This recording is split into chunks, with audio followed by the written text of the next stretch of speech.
Hello everyone, स्वागत है आपका ज्योति क्लासेस में। जूनियर सुपर टेट के फिजिक्स के सिलेबस के फर्स्ट टॉपिक आपका क्या है? मेज़रमेंट यानी मापन। मैंने मापन का पार्ट 1 वीडियो बनाया है जिसमें हमने क्या क्या पढ़ा था।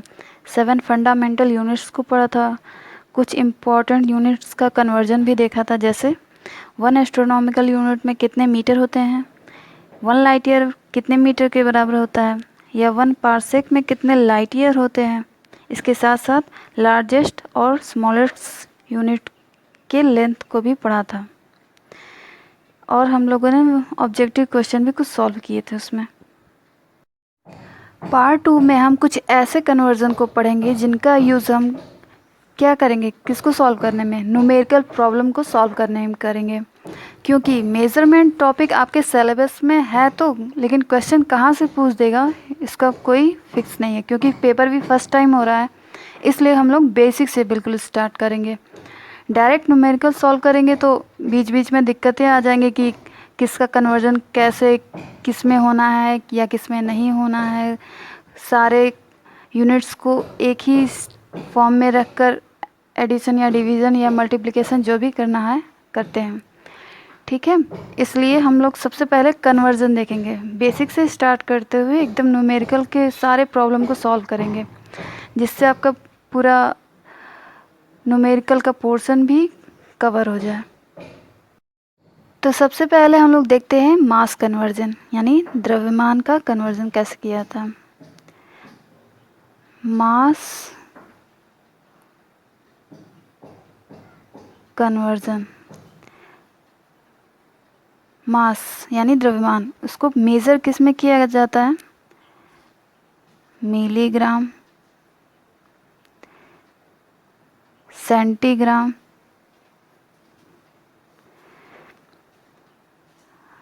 हेक्टोग्राम, किलोग्राम, ऐसे ही डेसीग्राम, डेकाग्राम, एक्सेट्रा एक्सेट्रा, ठीक है, ऐसे ही। अब हमें करना क्या रहेगा, क्वेश्चन में दे देगा मास की एक वैल्यू मिलीग्राम में, दूसरी किलोग्राम में। हम जब तक दोनों को सेम नहीं करेंगे, या मिलीग्राम को कन्वर्ट करेंगे किलोग्राम में, या तो किलोग्राम को हम लोग कन्वर्ट करेंगे किस में, मिलीग्राम में, तब तक हम लोग एडिशन या सब्ट्रैक्शन जो भी है नहीं कर पाएंगे, न्यूमेरिकल सॉल्व नहीं होगा। इसलिए इसको जानना ज़रूरी है कि एक मिलीग्राम में कितने किलोग्राम होते हैं, कितना सेंटीग्राम बराबर होता है कितने हेक्टोग्राम में, या आपस में एक डेसीग्राम में कितने डेका होते हैं, कितने डेका में डेसी होता है, ये आपस में कन्वर्जन। ये हो गया मास का कन्वर्जन। उसके बाद आता है आपका लेंथ का कन्वर्जन, यानी लंबाई।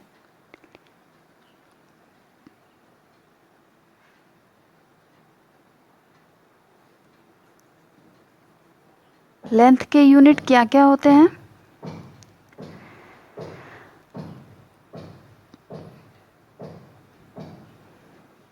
जैसे इंच हो गया, आपका फुट हो गया, एंगस्ट्रॉम हो गया, फर्मी हो गया, लाइट ईयर हो गया,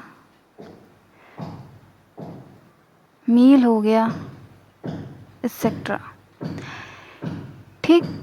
तो अब 1 इंच कितने फुट के बराबर होता है, कितना फुट कितने इंच के बराबर होता है, 1 एंगस्ट्रॉम में कितने मीटर, मीटर नहीं लिखा है इसमें, मीटर, ठीक है, मीटर।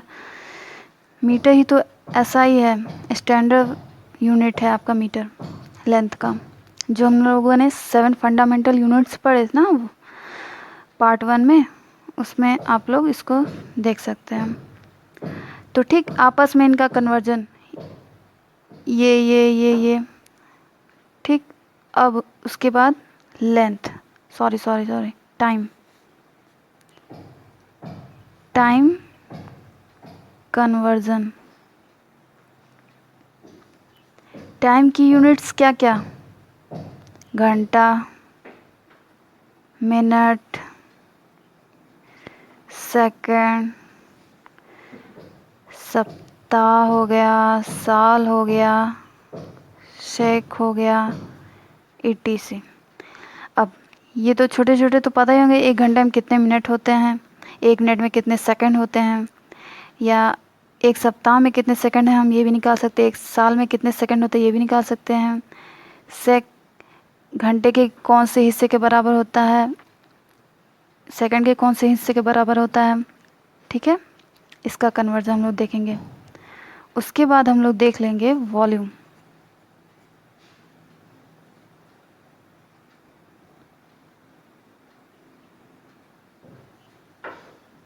वॉल्यूम का कन्वर्जन, वॉल्यूम में जैसे मिली लीटर हो गया आपका,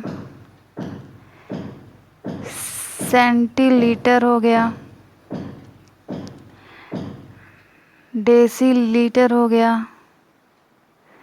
ठीक, वॉल्यूम जैसे लिक्विड क्वांटिटी को मेज़र करने के लिए इन यूनिट्स का यूज़ करते हैं। ठीक है, ईटीसी। और नेक्स्ट है एनर्जी।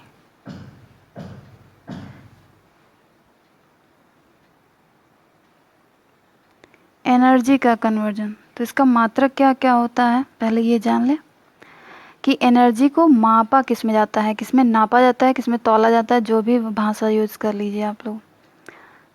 इसकी इकाई क्या क्या है, जूल है, अर्ग है, कैलोरी है,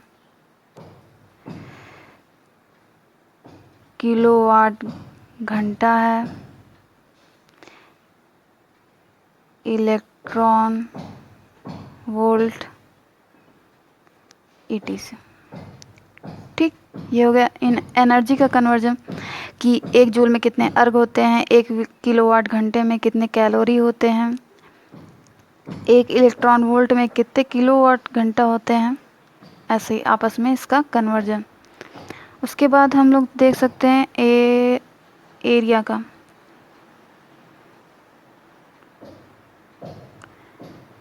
एरिया का कन्वर्जन, जैसे हम लोग घर के लिए ज़मीन लेते हैं ना, तो वही एरिया, उसको किस में मापा जाता है, मीटर स्क्वायर, फुट स्क्वायर। अब सोचेंगे स्क्वायर क्यों है, मीटर को 2 टाइम्स, यानी एक लेंथ है एक विड्थ, एक लंबाई एक चौड़ाई।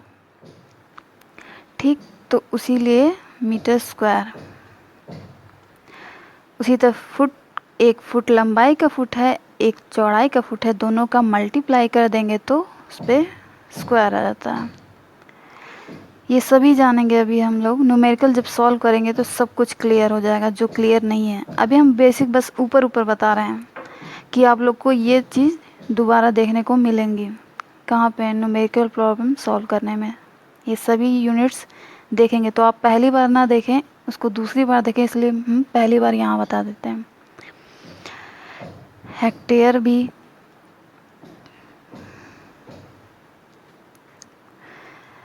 मील हो गया, मील स्क्वायर, बार, ये सभी क्या मेज़र करते हैं, आपका एरिया मेज़र करते हैं।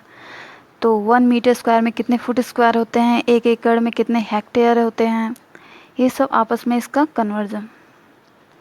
पावर का कन्वर्जन देख लीजिए।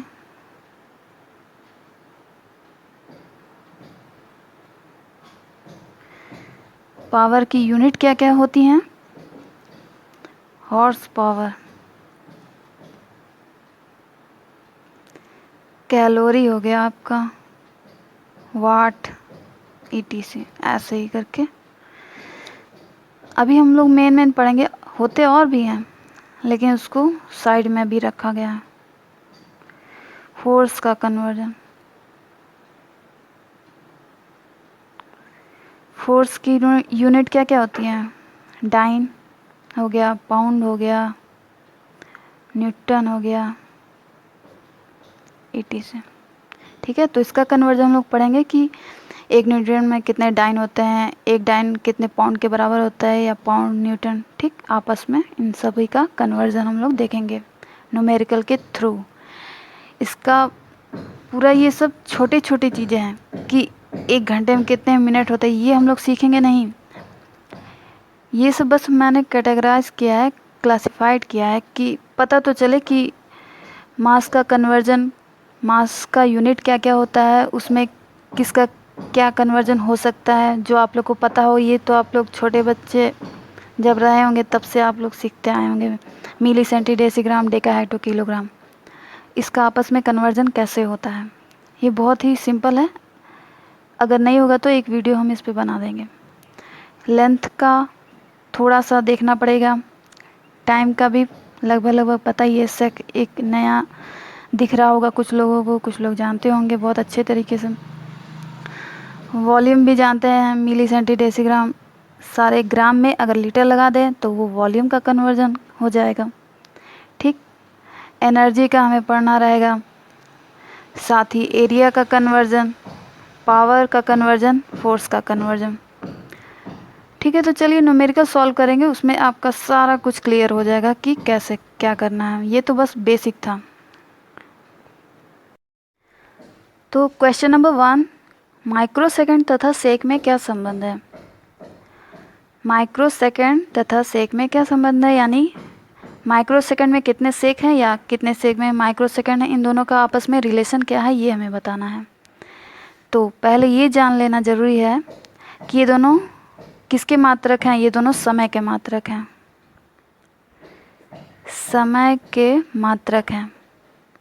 समय के मात्रक है माइक्रोसेकंड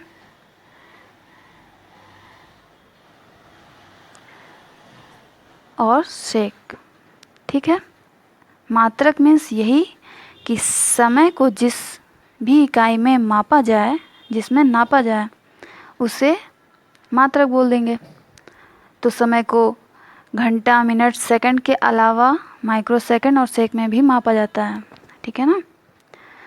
तो चलिए ये जान लेते हैं कि एक माइक्रोसेकंड में कितने सेकंड होते हैं। एक माइक्रो सेकंड में कितने सेकंड होते हैं, 10⁻⁻6 सेकंड। जिन लोगों ने पहली बार कन्वर्जन देखा है उन्हें भी समझ आए, और जो लोग जानते हैं उनका रिवीजन हो जाए। तो इसलिए हम एकदम नॉर्मली पढ़ा रहे हैं, एकदम बिल्कुल सिंपल वे में। तो एक माइक्रो सेकंड में 10⁻⁻6 सेकंड होते हैं। इसका क्या मतलब है, अगर एक सेकंड का 6 भाग करें, 6 टुकड़े करें हम, तो उसमें से एक टुकड़ा उठाएंगे तो वो किसके बराबर होगा, वो माइक्रो सेकंड के बराबर होगा। बड़ा कौन है, सेकंड बड़ा है, पता चल रहा है ना। सेकंड बड़ा है, माइक्रो सेकंड छोटा है। कितना छोटा है, एक सेकंड का 6वां हिस्सा है माइक्रो सेकंड। इसका यही मतलब होता है। ठीक है ना, इस लाइन का मतलब माइक्रो सेकंड। और क्या कह रहा था हम लोगों से, सेक। तो अब ये भी जान लेना ज़रूरी है कि एक सेक में कितने सेकंड होते हैं। एक सेकंड में आपका कितने सेकंड होते हैं, -8 सेकंड। ये सब सेकंड से भी छोटे छोटे यूनिट्स हैं, माइक्रो सेकंड और सेक। अब एक सेक में 10⁻⁻8 सेकंड होते हैं, यानी एक सेकंड का अगर 8 टुकड़ा करें, 8 बराबर टुकड़े करें, तो उसमें से एक टुकड़ा जो उठाएंगे वो एक सेक के बराबर होगा। एक सेकंड का 8वां हिस्सा क्या कहलाएगा, 1 सेक। ठीक, सेकंड बड़ा हुआ, सेक छोटा हुआ। अब इन दोनों में कौन बड़ा लग रहा है, ये तो छठे हिस्से के ही बराबर था माइक्रो सेकंड आपका, लेकिन सेक क्या है, वो 8वें हिस्से के बराबर है। 8 टुकड़ा करना पड़ेगा सेकंड का, तो सेक छोटा हुआ ना, माइक्रो सेकंड बड़ा हुआ। इन दोनों के कंपैरिजन में बात कर रहे हैं, लेकिन ये दोनों के दोनों सेकंड से भी छोटी हैं। माइक्रो सेकंड 6वां हिस्सा है और सेक 8वां हिस्सा है।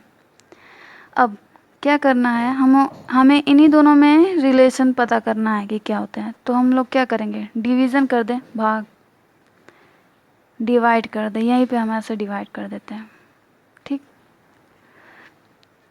जब हम डिवाइड कर देंगे तो क्या हो जाएगा, 1 का 1 में 1 ही आएगा। 1 माइक्रो सेकेंड,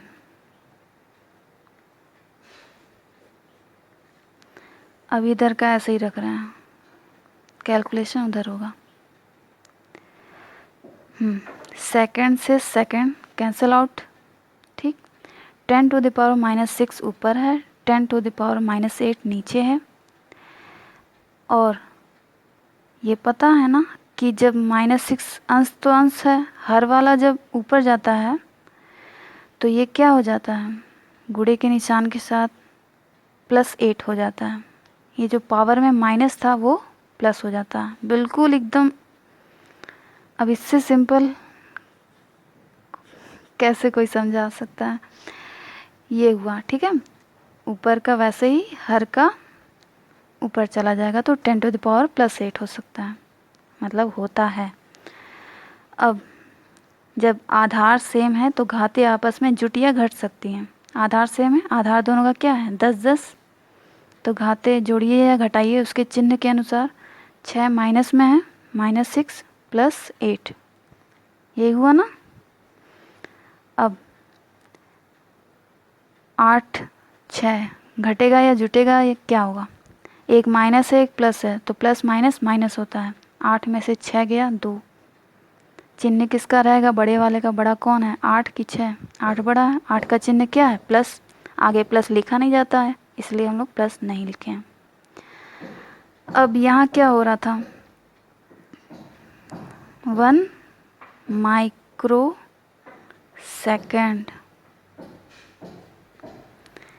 यहीं रहने दिए हैं, सेक को उधर भेज दिए हैं, यहाँ इधर, ठीक है ना, समझ आ रहा। 1 माइक्रो सेकेंड में 10⁻² सेक होते हैं, इसका मतलब।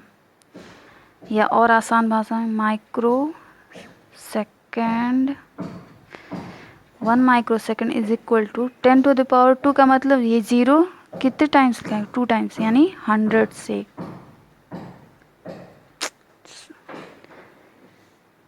तो 1 माइक्रो सेकेंड में 100 सेक होते हैं। बड़ा कौन हुआ, माइक्रो सेकेंड बड़ा हुआ ना, कि 1 माइक्रो सेकेंड बराबर है किसके, 100 सेक के। 100 सेक जब रहेंगे 100 तब वो 1 माइक्रो सेकेंड के बराबर होगा। यही रिलेशन हमें ज्ञात करना था। देख लीजिए क्वेश्चन क्या था, माइक्रो सेकेंड तथा सेक में क्या संबंध है। यही संबंध है कि 1 माइक्रो सेकेंड में 100 सेक होते हैं। ये आपका आंसर हो जाएगा। यही है कन्वर्जन पर बेस्ड न्यूमेरिकल। और भी न्यूमेरिकल हम लोग देख लेते हैं, चलिए नेक्स्ट क्वेश्चन देख लेते हैं। कह रहा है पृथ्वी से प्रेषित एक लेज़र पुंज चंद्रमा से परावर्तन के पश्चात पृथ्वी पर 2.6 सेकंड बाद वापस लौटता है। पृथ्वी से चंद्रमा की दूरी ज्ञात कीजिए। मतलब क्या, पृथ्वी से प्रेषित एक लेज़र पुंज, पहले हम पृथ्वी हम बना ही देते हैं। ये हो गई हमारी पृथ्वी, ठीक, ये पृथ्वी हो गई, चंद्रमा, ये चंद्रमा। पृथ्वी से एक लेज़र पुंज मतलब लेज़र की किरण चंद्रमा पर परावर्तन के पश्चात पृथ्वी पर 2.6 परावर्तन, अपवर्तन परावर्तन भी फिजिक्स का टॉपिक है, वो भी हम लोग आगे चलकर पढ़ेंगे, वो भी आपके सिलेबस में है। परावर्तन के बाद यानी जाकर चंद्रमा पर टकरा कर फिर वापस जो लौटती है, फिर वापस पृथ्वी पे कितने टाइम में आती है, 2.6 सेकंड में आती है वापस, ठीक है। तो टाइम कितना लग रहा है, समय यानी t इज इक्वल टू कितना टाइम लगा, 2.6 सेकंड। लेकिन ये टाइम जाने का भी दे रहा है और प्लस आने का भी, दोनों को मिला कर दे रहा है। इस बात का ध्यान देंगे हम लोग। चलिए उसके आगे क्या कह रहा है, चंद्रमा से पृथ्वी की दूरी ज्ञात कीजिए। दूरी हमें ज्ञात करनी है, दूरी यानी डिस्टेंस ज्ञात करना है। एक फॉर्मूला आपको पता ही होगा, चाल बराबर दूरी बटा समय, ठीक है। क्या हमें क्वांटिटी मिली कि नहीं सारी, चाल, चाल मीन्स क्या, स्पीड, किसकी स्पीड, लाइट की, प्रकाश का वेग, स्पीड ऑफ लाइट, यानी इसको स्मॉल सी से रिप्रेजेंट करते हैं, वो होता है 3 × 10⁻, कौन सी वैल्यू लेंगे, मीटर पर सेकंड या किलोमीटर प्रति घंटा। सेकंड्स में दिया है ना टाइम, तो हम लोग मीटर पर सेकंड वाला वैल्यू लेंगे, 3 × 10⁸ मीटर पर सेकंड, ठीक है। अगर ये घंटा में वैल्यू रहता तो यहाँ हम लोग किलोमीटर पर घंटा वाली वैल्यू लेते, क्योंकि जब तक दोनों राशियाँ सेम नहीं होंगी जोड़ घटाना गुणा भाग आपका गलत हो जाएगा, क्वेश्चन का आंसर गलत आएगा, फिर नंबर कट जाएगा। ठीक है ना। ये इतना होता है, निर्वात प्रकाश की चाल इतना होती है। थोड़ा और आसान भाषा में देख लेते हैं। 3 के बाद कितना जीरो होना चाहिए? 8। चलिए 8 जीरो लगाते हैं। 1 2 3 4 5 6 7 8 मीटर पर सेकंड। इसका मतलब क्या हुआ? इकाई, दहाई, सैकड़ा, हजार, 10,000, लाख, 10 लाख, करोड़, 10 करोड़, 30 करोड़ शब्दों में लिख दे रहे हैं। 30 करोड़ मीटर दूरी तय करती है कौन? प्रकाश की किरण। कितने देर में? पर सेकंड, सिर्फ 1 सेकंड में। 1 सेकंड में वो कितना दूरी तय करती है? 30 करोड़ मीटर। ठीक है, इसका यही मतलब है इसका।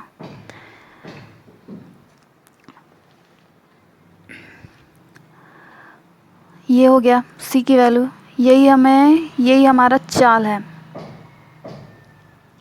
हमें चाल पता चल गया। चाल क्या दिया है? 3 × 10⁸ मीटर पर सेकंड। चाल पता चल गया। दूरी हमें ज्ञात करना है। ठीक है, समय सेकंड है, जाहिर सी बात है ये समय की ही बात कर रहा है, लेकिन ये आने और जाने दोनों का समय दिया है, तो हम लोग दोनों का समय लेके क्या करेंगे? हमको सिर्फ एक बार लंबाई चाहिए ना। ये इतने यहाँ से यहाँ तक जाने में कितना टाइम लग रहा है कि वापस आने का भी टाइम हम लोग ऐड करेंगे। ऐसा नहीं करेंगे, सिर्फ पृथ्वी से चंद्रमा तक के जाने का टाइम लेंगे। तो क्या करें, इसका आधा कर दें, यहाँ पे कर दीजिए।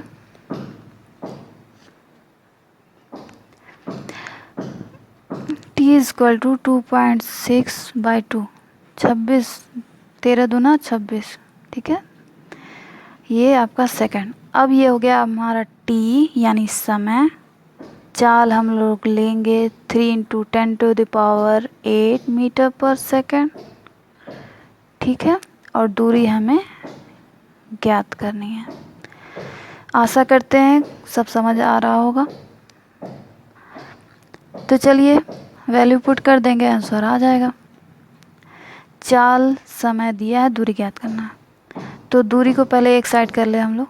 तिर्यक गुणा होता है बराबर के इधर उधर वैल्यू अगर अंश बटे हर के फॉर्म में हो तो तिर्यक गुणा। दूरी का नीचे कोई है नहीं तो दूरी का दूरी हो जाएगा। चाल का गुणा समय में होगा।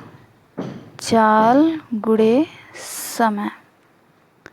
दूरी ज्ञात करने के लिए हमें चाल और समय का गुणा कर देना है, लेकिन दोनों राशियाँ एक ही फॉर्म में होनी चाहिए, या तो मीटर पर सेकंड या तो किलोमीटर प्रति घंटा। अगर नहीं होगा, इत्तेफाक से यहाँ दिया हुआ है, अगर नहीं देता तो हम लोग उसको कन्वर्ट करते हैं। ठीक है, क्योंकि हम लोग कन्वर्जन ही पढ़ रहे हैं। चलिए फिर चाल कहाँ गया? 3 × 10⁸ ये मीटर पर सेकंड हो गया। समय टाइम कितना लगा? 1.3 सेकंड। अब इन दोनों का गुणा करना है। 13 × 39, 3.9 × 10⁸ क्या आया? मीटर। कैसे मीटर आया? अगर ये भी नहीं समझ आया तो बता देते हैं। ये वैल्यू हमारी किस में थी? मीटर पर सेकंड में। अच्छा चलिए फिर यहाँ से फिर लिख देते हैं, इसको रखिए साइड में। 3 × 10⁸ मीटर पर सेकंड। प्रति सेकंड का मतलब यही कि बटे सेकंड, फिर गुणे 1.3 सेकंड। यही गुणा करना था हमें। सेकंड से सेकंड कैंसिल हो गया, सिर्फ मीटर ही बचा ना, तो वही चीज़ लिखे हैं। 13 × 39, 3.9 × 10⁸ मीटर बचा है। वही मीटर यहाँ पे हम लोगों ने लिखा था। ठीक है ना, ये मीटर में आ गया वैल्यू। अगर आपसे पूछ लेता कि जो वैल्यू आनी है, जो दूरी आनी है, यानी पृथ्वी से चंद्रमा तक की दूरी 3.9 × 10⁸ मीटर। अब ये वैल्यू अगर पूछ लेता आपको कि किलोमीटर में बताइए, तब हम लोग क्या करते? 1 किलोमीटर में होते हैं 1000 मीटर। ये पता है आपको, ये हम मान के चल रहे हैं। अगर नहीं पता तो कोई बात नहीं, अगली वीडियो में बता देंगे या फिर कभी। और 1 मीटर में क्या होता है, उसी का बटा 1 2 3 किलोमीटर। तो क्या करते हैं, 3.9 इंटू 10⁸ मीटर को किलोमीटर के फॉर्म में क्या लिखते हैं, 1/1000 किलोमीटर। 8 जीरो में से 3 जीरो कट जाता हमारा, 3 जीरो कट जाता, 8 में से 3 जीरो तो कितना जीरो बचता, 5 बचता ना। 3.9 इंटू 10⁵, तब ये वैल्यू किस में आ जाती है आपकी, किलोमीटर में। अगर ये वैल्यू कह दे आपको हेक्टोमीटर में बताना है, मिलीमीटर में बताना है, डेसीमीटर में, डेकामीटर में, किसी में भी बताना है, तो आप इजीली उसको कन्वर्ट कर सकते हैं अगर आपको कन्वर्जन अच्छे से पता है उसका बेसिक। ठीक है, क्योंकि क्वेश्चन कॉपी पेस्ट तो होगा नहीं, ये नहीं ना है कि जो मैंने बताया या कहीं से भी आप पढ़ ले एकदम वही क्वेश्चन ही आ जाएगा एग्ज़ाम में। तो उसका बेसिक जानना बहुत ज़रूरी है। अगर कन्वर्जन पता है तो आपको कोई भी क्वेश्चन आप उसको आसानी से कर सकते हैं। ठीक है, इसमें रटने जैसी कोई चीज़ नहीं है, बस कन्वर्जन का जो टेबल है वही थोड़ा होता है, लेकिन अगर आप न्यूमेरिकल उस पर लगाएंगे तो वो अपने आप ही याद हो जाएगा। आपको क्वेश्चन देख के पता चल जाएगा कि कौन सा कन्वर्ट करना है और कौन सा कन्वर्ट नहीं करना है। नेक्स्ट क्वेश्चन देख लेते हैं। क्वेश्चन क्या कह रहा है, एक ठोस घन का द्रव्यमान 856 ग्राम है, घन के एक कोर की लंबाई 5.35 सेंटीमीटर है, घन का घनत्व SI यूनिट में क्या होगा। SI यूनिट में निकालना है घन का घनत्व। एक ठोस घन है, घन मीन्स जो वर्ग से मिलकर बना हो, जैसे लूडो की गोटी होती है जो, वो घन, यानी जिसकी लंबाई चौड़ाई सब इक्वल हो, उससे मिलकर बना हुआ है। तो जो बॉक्स बनेगा उसी बॉक्स को क्या कह देंगे हम लोग, घन। ये है हमारा घन, जिसकी ये लंबाई, ये लंबाई, ये सब इक्वल है। ठीक है, सारी लेंथ इक्वल है। ठीक, ये तो हो गया घन हमारा, ठोस घन है, सॉलिड घन। घन का द्रव्यमान दे दिया हुआ 856 ग्राम। द्रव्यमान दिया हुआ है हमें 856 ग्राम। और एक बात ध्यान देने की, SI यूनिट में पूछ रहा है, यानी MKS में, मतलब किलोग्राम में होना चाहिए, द्रव्यमान किलोग्राम में होना चाहिए, और ये जो लंबाई है आपकी मीटर में होनी चाहिए। ठीक है, तो इसको किलोग्राम में कन्वर्ट करेंगे, क्या आएगा, 1 किलोग्राम में 1000 ग्राम होते हैं, तो 1 ग्राम में 1/1000 किलोग्राम। या यूँ कह ले, 1 ग्राम इज इक्वल टू 10⁻³ ये जो 3 है, जब हर से अंश में चला गया है इसलिए यहाँ माइनस आ गया ना, केजी। 1 ग्राम में इतना है तो इतने ग्राम में इंटू कर देंगे, 856 गुणे 10⁻³ किलोग्राम। ठीक है, ग्राम से हम लोग क्या कर दिए, किलोग्राम में कन्वर्ट कर दिए, किसको, द्रव्यमान को। द्रव्यमान को M से भी डिनोट करते हैं। ठीक, ये तो द्रव्यमान का काम खत्म। अब उसके बाद क्या कह रहा है, घन के एक कोर की लंबाई, जो एक कोर की लंबाई है ना वो कितनी है, 5.35 सेंटीमीटर। हमें किस में चाहिए, ये मीटर में चाहिए। ये SI है, SI में केजी, मीटर और सेकंड होता है। तो एक कोर की लंबाई दी हुई है, तो घन का घनत्व, सूत्र पहले देख लीजिए, घनत्व बराबर होता है द्रव्यमान बटा आयतन। तो घनत्व निकालने के लिए हमें द्रव्यमान पता होना चाहिए, जो कि हमें पता चल चुका है केजी में। ठीक है, द्रव्यमान पता चलना चाहिए। और आयतन, आयतन यहाँ नहीं दिया हुआ है, सिर्फ एक कोर की लंबाई दी हुई है। तो घन का आयतन क्या हो जाएगा? घन का आयतन उसकी लंबाई गुणे चौड़ाई गुणे ऊंचाई, लेकिन सब इक्वल ही है। रुकिए, लंबाई गुणे चौड़ाई गुणे ऊंचाई, लेकिन सब इक्वल है ना।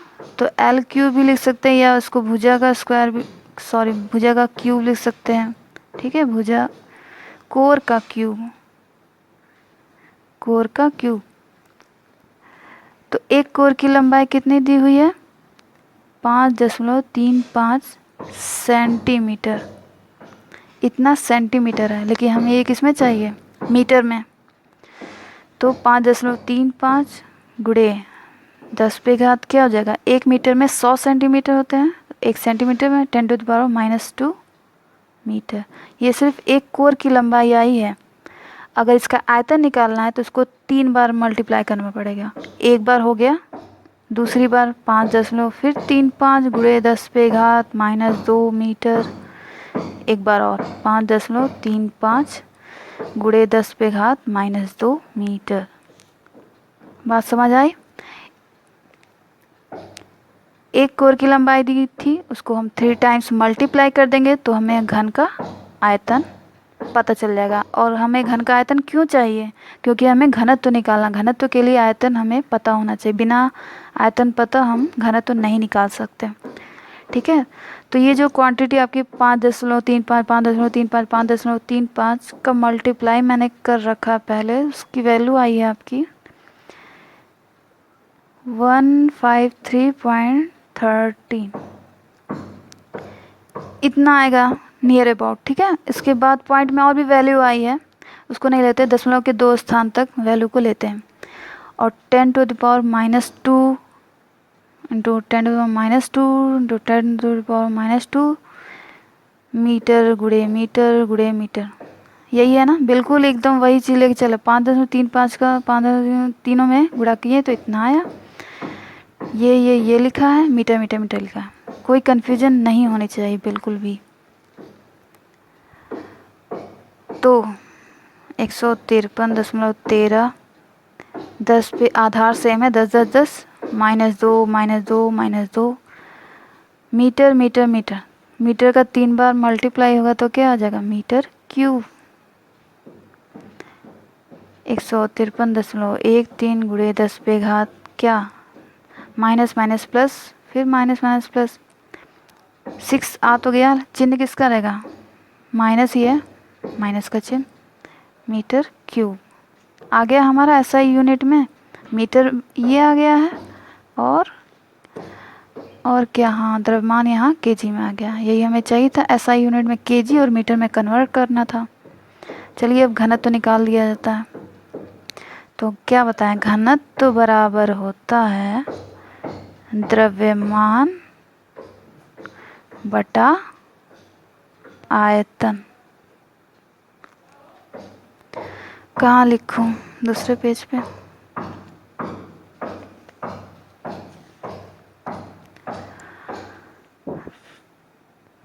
तो चलिए, घनत्व बराबर हो गया द्रव्यमान। द्रव्यमान हमारा आया है 856 गुणे 10 पे घात -3 kg। ये द्रव्यमान। आयतन आया है हमारा 153.13 गुणे 10 पे घात -6 मीटर क्यूब, यही आया। अब फिर डिवाइड करेंगे, 856 में 153 से ही डिवाइड कर दीजिए आप, आ जाएगा आपका आंसर। ठीक है, इससे इसमें डिवाइड करेंगे, मैंने डिवाइड कर लिया है पहले ही। 5.59 इंटू 10⁻³ यहाँ है, और ये 10 वाला ऊपर जाएगा तो क्या हो जाएगा? -6 की जगह क्या हो जाएगा? +6, प्लस आगे लिखा नहीं जाता है, इसलिए kg पर metre cube. 5.59 into 10⁻³ plus 6 kg/m³। 5.59 into 10⁻, plus minus minus, 6 में से 3 गया 3, चिन्ह किसका रहेगा, बड़े वाले का, 6 बड़ा है, प्लस प्लस आगे लिखा नहीं जाता इसलिए हम लोग नहीं लिखे हैं। एक kg/m³, ये आ गया आपका घन का घनत्व। यही हमसे पूछा था SI मात्रक में, SI यूनिट में पूछा था आपका। ठीक है, SI यूनिट में आ गया। तो इस वीडियो में इतना ही फ़िलहाल, बाकी और भी बहुत सारे न्यूमेरिकल्स हैं, वो अगली वीडियो में हम लोग डिस्कस कर लेंगे। Okay, thanks for watching.